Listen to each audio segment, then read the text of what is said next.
باللہ من شرور انفسنا ومن سیئات اعمالنا من یهده اللہ فلا مضل له ومن یضلل فلا هادی له واشهد ان لا الہ الا اللہ وحدہ لا شریک له واشهد ان محمدا عبدہ ورسولہ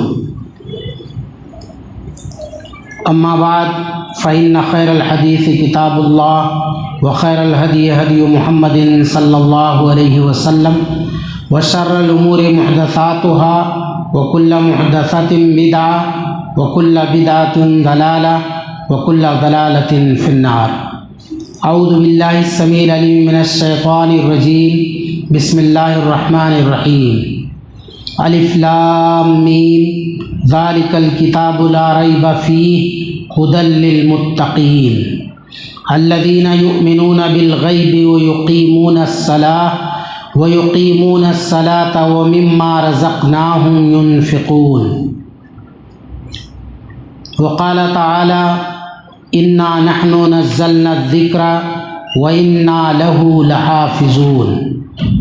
وعن عبد اللہ بن مسعود رضی اللہ تعالی عنہ قال قال رسول اللہ صلی اللہ علیہ وسلم من قرأ حرفا من کتاب اللہ فله حسنہ والحسنۃ عشر امثالها. لا اقول الف لام میم حرف ولكن الف حرف ولام حرف ومیم حرف. رواہ ابو داؤد. محترم سامعین کرام، علماء کرام، خواتین ملت، تمام تعریفیں اس اللہ رب العالمین کی ہیں جس نے ہمیں پیدا کیا، ہماری ہدایت کے لیے جناب محمد الرسول اللہ صلی اللہ علیہ وسلم کو نبی اور رسول بنا کر بھیجا اور ان پر اپنی کتاب قرآن مجید کو نازل فرمایا. قرآن مجید یہ اللہ تعالیٰ کی آخری کتاب ہے. صلاۃ و سلام نازل ہوں جناب محمد الرسول اللہ صلی اللہ علیہ وسلم پر، جنہوں نے اللہ کے پیغام کو من وعن بغیر کسی کمی اور زیادتی کے اللہ کے دیے گئے پیغام کو ہم تک پہنچایا. بلکہ آپ صلی اللہ علیہ وسلم نے صحابہ کرام سے تقریباً 1,00,000 کی مجلس میں آپ نے پوچھا کہ کیا میں نے تمہیں اللہ کا پیغام پہنچا دیا؟ تو صحابہ نے کہا ہاں پہنچا دیا. تو آپ نے فرمایا اللہم اشہد اللہم اشہد، اے اللہ تو بھی گواہ ہو جا کہ میں نے تیرا پیغام تیرے بندوں تک پہنچا دیا، اور بندے گواہی دے رہے ہیں کہ میں نے پیغام پہنچا دیا، تو بھی گواہ ہو جا. آپ نے فرمایا اللہ تو بھی گواہ ہو جا، اے اللہ تو بھی گواہ ہو جا. تو آپ نے اللہ کا پیغام جو امت تک پہنچانا تھا وہ بغیر کسی کمی اور زیادتی کے پہنچا دیا. ایسے نبی اور رسول پر بے شمار درود و سلام نازل ہوں. آج کی مجلس میں مختصراً عظمت قرآن پر کچھ باتیں عرض کرنی ہیں. یہ مبارک مہینہ رمضان کا مہینہ ہے اور رمضان کا قرآن سے بڑا گہرا تعلق ہے، بلکہ تاریخی تعلق ہے کہ اسی مبارک مہینے میں اللہ تعالیٰ نے قرآن مجید کو نازل فرمایا ہے، اور اس مبارک مہینے میں قدر کی رات میں اتارا ہے. انا انزلناہ فی لیلۃ القدر، ہم نے اسے لیلۃ القدر میں اتارا ہے، قدر کی رات میں، شب قدر میں اتارا ہے. اور شب قدر آپ جانتے ہیں کہ رمضان کے آخری عشرے کی کسی طاق رات میں ہوتی ہے. تو گویا قرآن مجید قدر کی رات میں رمضان کے مہینے میں نازل کیا گیا ہے۔ تو رمضان سے قرآن کا گہرا رابطہ اور تعلق ہے۔ حضرت عبداللہ ابن عباس رضی اللہ تعالیٰ عنہ بیان فرماتے ہیں کہ رسول اللہ صلی اللہ علیہ وسلم لوگوں میں سب سے زیادہ خیر کے کاموں میں سبقت کرنے والے تھے، اور رمضان کے مہینے میں جب جبریل علیہ السلام آپ سے ملاقات کرتے تھے، ان دنوں آپ کی یہ جود و سخا اور خیر کے کاموں میں سبقت اور زیادہ تیز ہو جاتی تھی۔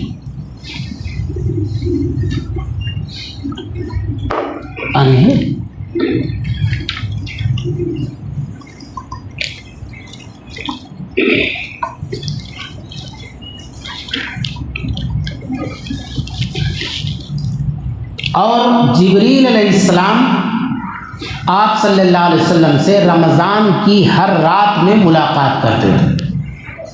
یعرض علیہ النبی صلی اللہ علیہ وسلم القرآن، اور نبی صلی اللہ علیہ وسلم جبریل علیہ السلام کو قرآن سناتے تھے، اور جب جب جبریل علیہ السلام آپ صلی اللہ علیہ وسلم سے ملتے تھے تو آپ خیر کے کاموں میں تیز ہوا سے بھی زیادہ آگے بڑھ جاتے تھے۔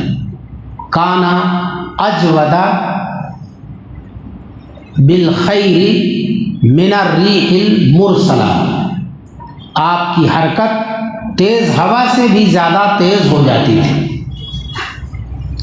تو اس حدیث سے، جو صحیح بخاری کی حدیث ہے، یہ بات معلوم ہوتی ہے کہ آپ صلی اللہ علیہ وسلم رمضان میں جبریل علیہ السلام کے سامنے قرآن مجید پڑھ کر سناتے تھے، اور آپ کی حیات مبارکہ میں جو آخری رمضان گزرا ہے، اس رمضان میں آپ نے 2 مرتبہ جبریل علیہ السلام کو قرآن سنایا ہے۔ تو قرآن آپ کثرت سے پڑھتے تھے، اور خاص طور سے رمضان میں آپ کی تلاوت اور زیادہ تیز ہو جاتی تھی۔ آخری رمضان میں آپ نے 2 مرتبہ قرآن جبریل علیہ السلام کے سامنے سنایا ہے۔ تو آپ خود بھی قرآن زیادہ پڑھتے تھے، اور آپ نے قرآن پڑھنے کی ترغیب دلائی ہے۔ آپ نے ارشاد فرمایا، عبداللہ ابن مسعود رضی اللہ تعالیٰ عنہ بیان فرماتے ہیں کہ آپ نے ارشاد فرمایا، جس نے اللہ کی کتاب کا ایک حرف پڑھا اس کے لیے نیکی ہے، اور ایک نیکی 10 نیکیوں کے برابر ہوتی ہے۔ یعنی اللہ تعالیٰ کا اجر دینے کا یہ نظام ہے کہ اللہ تعالیٰ ایک نیکی کے بدلے میں 10 نیکیاں دیتا ہے۔ جہاں ایک نیکی ملنی چاہیے اسے 10 گنا کر کے اللہ تعالیٰ عطا فرماتا ہے۔ تو گویا ایک حرف پڑھنے پر 10 نیکیاں ملتی ہیں۔ آپ نے مزید وضاحت کرتے ہوئے فرمایا کہ میں یہ نہیں کہتا ہوں، میرے کہنے کا مطلب یہ نہیں ہے کہ کوئی اگر الف لام میم کہے تو اسے صرف 10 نیکیاں ملیں گی، اور یہ صرف ایک حرف ہے، نہیں، بلکہ الف ایک حرف ہے، لام دوسرا حرف ہے، میم تیسرا حرف ہے۔ تو اگر کوئی الف لام میم کہے گا تو اسے 30 نیکیاں ملیں گی۔ دنیا میں کوئی بھی کتاب ہو، خصوصاً مذہب اسلام کی کوئی بھی دینی کتاب ہو، حدیث کی ہو، تفسیر کی ہو، یا کسی اور فن کی ہو، نماز روزے پر مشتمل کوئی کتاب ہو، کسی کتاب کے پڑھنے پر یہ اجر نہیں ہے۔ یہ واحد کتاب ہے جس کتاب کے پڑھنے پر ایک حرف پڑھیں گے تو 10 نیکیاں ملیں گی۔ اگر اللہ تعالیٰ چاہے تو اس میں اور زیادہ بھی پڑھا کر دے سکتا ہے، لیکن یہ تو طے ہے کہ ایک حرف پر 10 نیکیاں ملتی ہیں۔ اور آپ صلی اللہ علیہ وسلم نے ارشاد فرمایا کہ اقرأوا القرآن فَإِنَّهُ يَأْتِي يَوْمَ الْقِيَامَةِ شَفِيعًا لِأَصْحَابِهِ، قرآن پڑھا کرو، کثرت سے پڑھو، کیونکہ یہ قرآن قیامت کے دن قرآن پڑھنے والے کے لیے سفارشی بن کر آئے گا۔ قرآن یہ اللہ کی معجزاتی کتاب ہے، قرآن یہ اللہ کا کلام ہے، قرآن اللہ کی طرف سے اتاری گئی کتاب ہے، قرآن یہ اللہ کے صفات ہیں، اللہ کی صفت ہے، قرآن مخلوق نہیں ہے، غیر مخلوق ہے، صفت ہے۔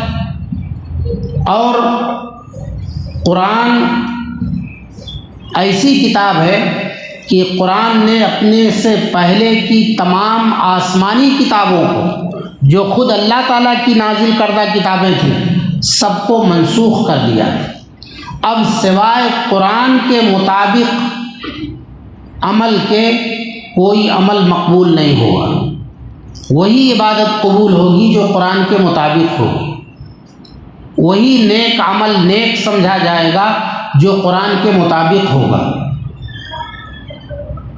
اسی قرآن پر ایمان و عمل سے نجات ملے گی، اسی قرآن پر ایمان و عمل سے فلاح اور کامیابی ملے گی۔ تو قرآن ایک ایسی کتاب ہے کہ جس پر اتنی بڑی فضیلت بیان کی گئی، اور اتنی عظیم کتاب ہے کہ اگر یہ سفارش کرے گی تو اس کی سفارش غیر مقبول نہیں ہوگی، رد نہیں کی جائے گی۔ حدیث میں آتا ہے کہ آپ صلی اللہ علیہ وسلم نے فرمایا کہ روزہ اور قرآن یہ دونوں سفارش کریں گے۔ روزہ کہے گا کہ اے میرے رب، میں نے روزے دار کو کھانے پینے سے روک دیا تھا، تو اس کے حق میں میری سفارش قبول فرما لے۔ قرآن کہے گا کہ اے میرے رب، میری خاطر اس نے راتوں کی نیند روک دی، میں نے اس کو رات کو سونے سے روک دیا۔ یہ قرآن رات بھر قرآن پڑھتا تھا یا راتوں میں قرآن پڑھتا تھا۔ تو اللہ تعالیٰ ان دونوں کی سفارش قبول فرمائیں۔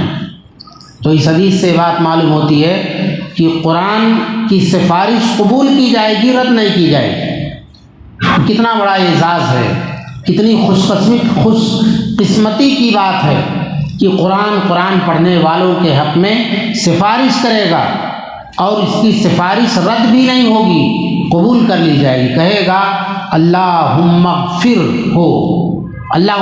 لہو ورحمہ، اے اللہ اسے بخش دے، اے اللہ اس پر رحمت نازل فرما۔ ہمارے لیے، ہم قرآن پڑھنے والوں کے لیے قرآن مغفرت کی دعا کرے گا، اللہ تعالیٰ سے رحمت کی دعا کرے گا ہمارے لیے، تو ہماری بخشش کا یہ سامان ہے۔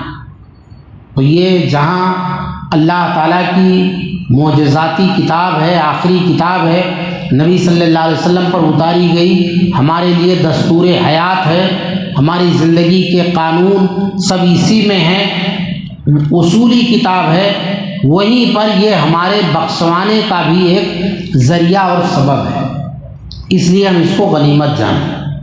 اور آپ صلی اللہ علیہ وسلم نے ارشاد فرمایا، حضرت عثمان بن عفان رضی اللہ تعالیٰ عنہ کی حدیث ہے صحیح بخاری کی، آپ نے ارشاد فرمایا خیرکم من تعلم القرآن وعلمہ، تم میں بہترین شخص وہ ہے جو قرآن سیکھتا ہے اور جو قرآن سکھاتا ہے۔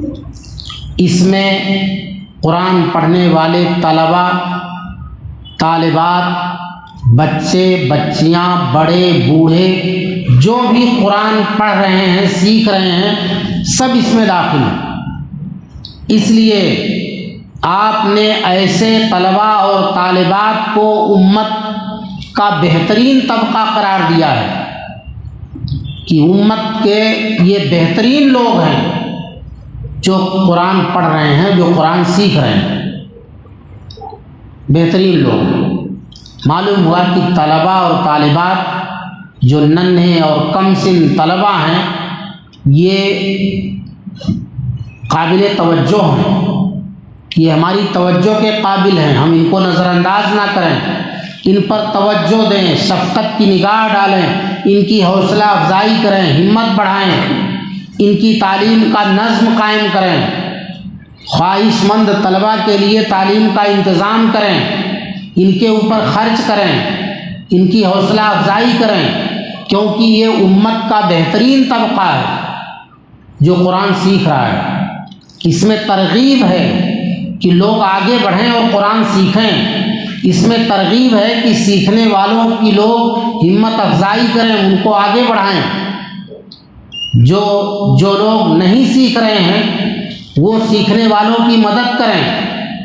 اور دوسرا طبقہ فرمایا وعلمہ، اور وہ لوگ بہترین لوگ ہیں جو قرآن سکھاتے ہیں، یعنی اساتذہ کرام، معلمین، معلمات جو قرآن سکھاتے ہیں۔ یہ طبقہ بھی قابل توجہ اور قابل احترام طبقہ ہے، یہ بہترین طبقہ ہے امت کا جو قرآن سکھا رہا ہے۔ تو تعلیم اور تعلم، سیکھنا اور سکھانا، یہ قرآن کا سیکھنا اور قرآن کا سکھانا یہ دونوں خیریت کا سبب ہے، ہمیں بہتر بنانے کا سبب ہے۔ ہم سیکھیں تو بھی بہتر ہیں، سکھائیں تو بھی بہتر ہیں، اور ظاہر ہے سکھانے کے لیے سیکھنا لازم ہے، پہلے سیکھیں پھر سکھائیں۔ تو مدارس جو علمی مراکز ہیں جہاں قرآن الف سے لے کر یا تک کی حروف کی شناخت کرائی جاتی ہے اور پھر قرآن پڑھایا جاتا ہے، سکھایا جاتا ہے، یہ بھی ہماری توجہ کا مرکز ہے۔ ہم توجہ دیں ان پر۔ اگر ہم خود سیکھتے ہیں تو بھی اچھے ہیں، سکھاتے ہیں تو بھی اچھے ہیں، جہاں ایسے علمی مراکز ہیں ان کی مدد کرتے ہیں تو بھی اچھے لوگوں میں شامل ہوں گے۔ جس طرح بھی ہم کر سکتے ہیں مدد کریں۔ اسی طرح آپ صلی اللہ علیہ وسلم نے فرمایا کہ انسان جب مر جاتا ہے تو اس کا عملی سلسلہ ختم ہو جاتا ہے۔ زندہ ہے تو نماز پڑھتا ہے، دعائیں مانگتا ہے، صدقہ خیرات کرتا ہے، اچھے کام کرتا ہے، سلسلہ جاری ہے، لیکن وفات کے بعد یہ سلسلہ ختم ہو جاتا ہے۔ تو آپ نے فرمایا کہ 3 چیزیں ایسی ہیں کہ مرنے کے بعد بھی سلسلہ جاری رہتا ہے۔ صدقہ جاریہ، کوئی ایسا کام کر کے چلا گیا کہ جو جاری ہے، جس سے لوگ فائدہ اٹھا رہے ہیں، تو مرنے کے بعد بھی گویا وہ صدقہ کر رہا ہے۔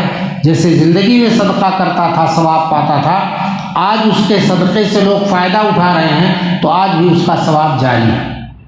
اور دوسرا او علم ينتفع به، یا نفع بخش علم جس سے فائدہ اٹھایا جا رہا ہے۔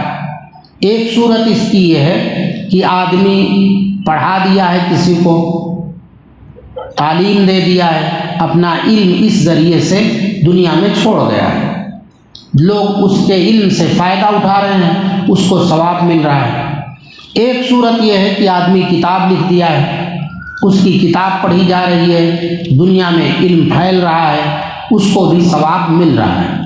ایک صورت یہ ہے کہ کتابیں چھپوا دی ہیں اپنے خرچے سے، کسی عالم نے کتاب لکھی اور اپنے خرچ سے کتاب چھپوا دیا، وہ کتابیں پڑھی جا رہی ہیں، ثواب مل رہا ہے۔ ایک صورت یہ ہے کہ طلباء کی کفالت کیا ہے، ان کی فیس کا خرچ اٹھا لیا ہے، ان کے کپڑے اور تعلیم کا خرچ اٹھا لیا ہے، اور جو اخراجات ان کے تعلیم پہ آتے ہیں وہ ادا کیا ہے، اور اپنے خرچ سے کسی کو عالم بنا دیا ہے۔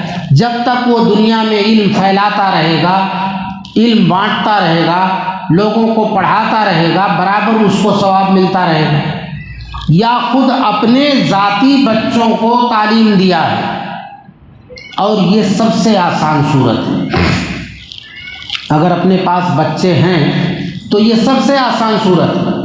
کبھی ایسا بھی ہوتا ہے کہ ایک طالب علم کی کفالت کی جاتی ہے، اس کے سال بھر کی فیس مدرسے میں جمع کر دی گئی اور بچہ مدرسے سے گھر بھاگ گیا، اس کا دل ہی نہیں لگتا ہے ہاسٹل میں رہنے کے لیے، ایسا بھی ہوتا ہے۔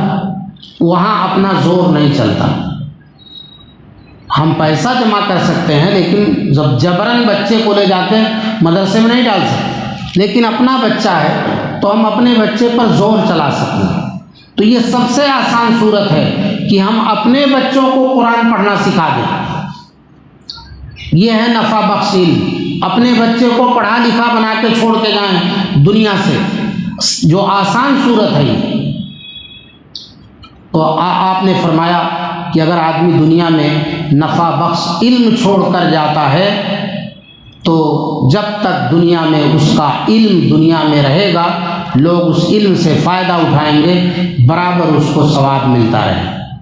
تو علمی مراکز، مدارس، کتابوں کی نشر و اشاعت، بچوں کی تعلیمی، بچوں کی کفالت، یہ ساری صورتیں اس میں آتی ہیں کہ انسان کے اچھے بننے کے لیے یہ آسان سی صورتیں ہیں کہ اگر ہم نہیں پڑھنے کی عمر میں ہیں، نہیں پڑھ سکتے ہیں، تو پڑھنے والوں کی حوصلہ افزائی کریں، مدد کریں، ان کے تعلیم کا انتظام کرائیں، مرکز قائم کریں، قائم شدہ مرکزوں کی مدد کریں، ان کو آگے بڑھائیں۔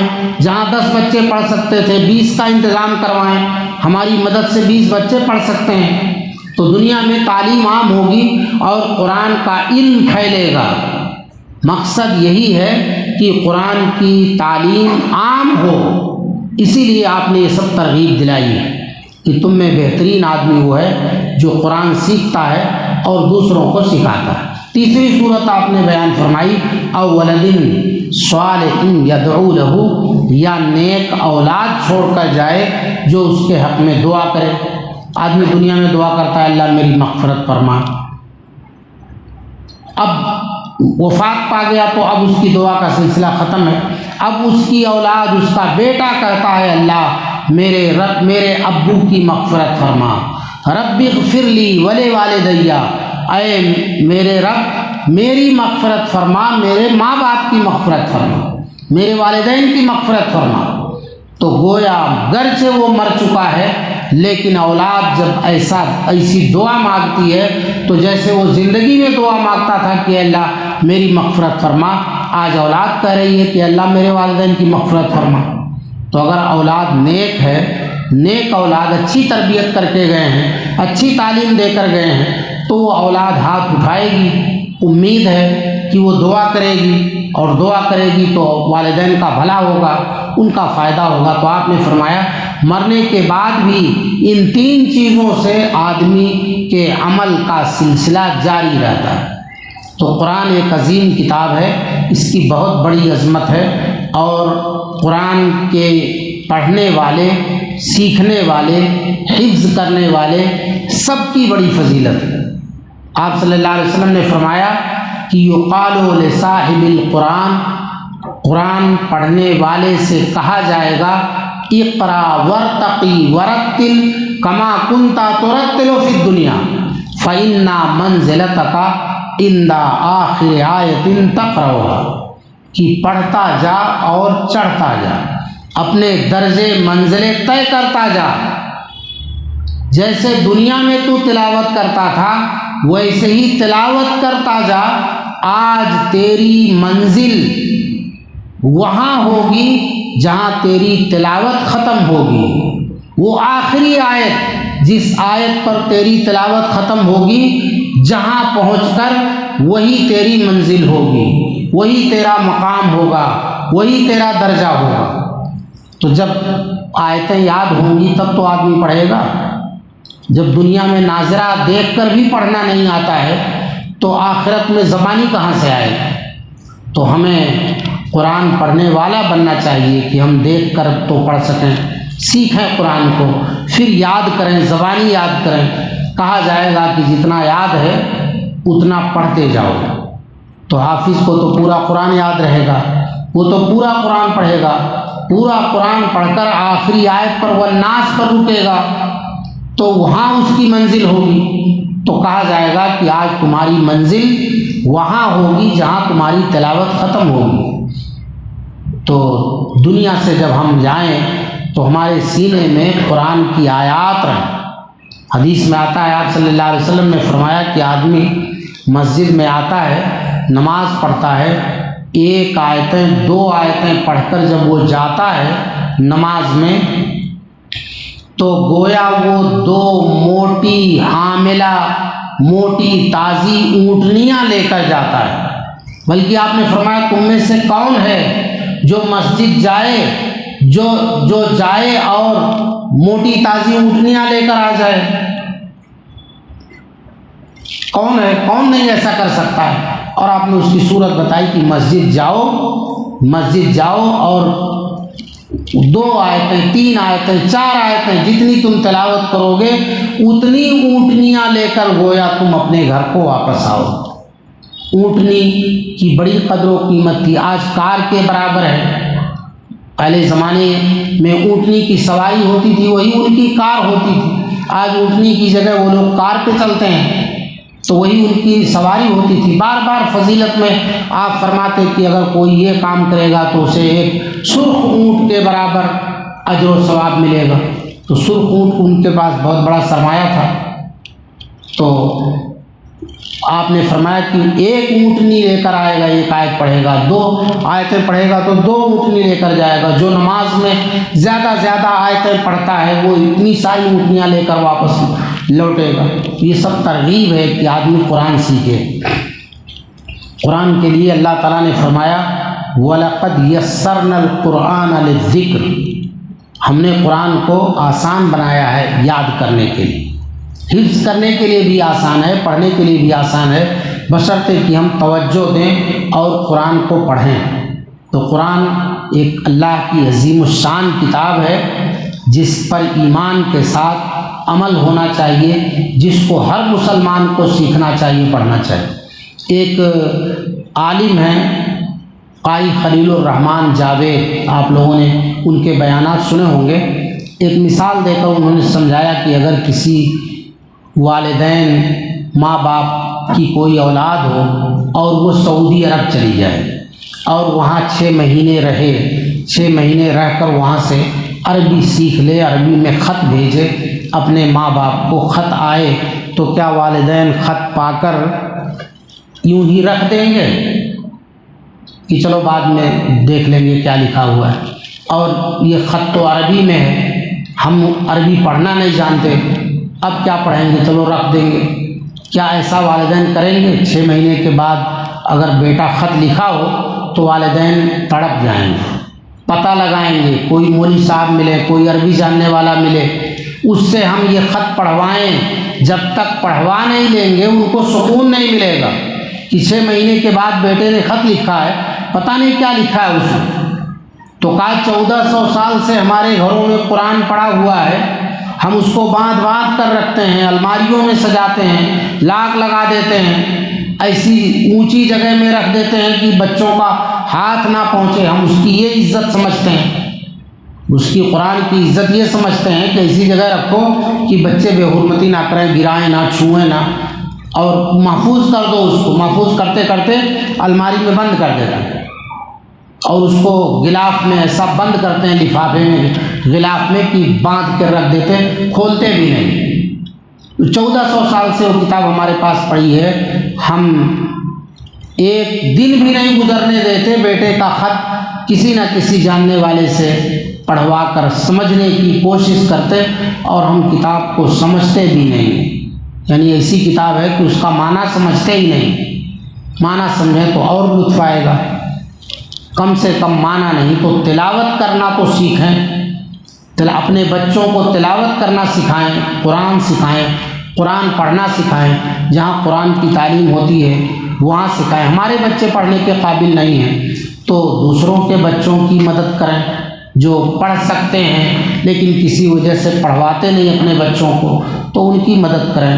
یا جو بچے مستقل طور پر ہاسٹل میں آ کے پڑھ رہے ہیں ان کی مدد کریں۔ بہت ساری صورتیں ہیں تعلیم کی، علم کی نشر و اشاعت، اس کو پھیلانے اور اس کی مدد کرنے کی بہت سی صورتیں ہیں۔ اگر ہم چاہتے ہیں کہ ہم ان اچھے لوگوں میں شامل ہوں جن کے بارے میں نبی صلی اللہ علیہ وسلم نے فرمایا کہ تم میں بہترین لوگ وہ ہیں جو قرآن سیکھتے ہیں اور سکھاتے ہیں، تو بہت ساری صورتیں ہیں، ہم ان صورتوں کو اپنا کر اچھے لوگ بن سکتے ہیں۔ اللہ تعالیٰ سے دعا ہے رب العالمین ہمیں قرآن پر ایمان کے ساتھ قرآن پڑھنے، سیکھنے اور قرآن پر عمل کرنے کی توفیق عطا فرمائیں۔ اللہ تعالیٰ قرآن کو ہماری بخشش کا ذریعہ بنائیں، نجات کا ذریعہ بنائیں، ہماری کامیابی کا ذریعہ بنائیں۔ آمین۔ باخر دعوانا الحمدللہ۔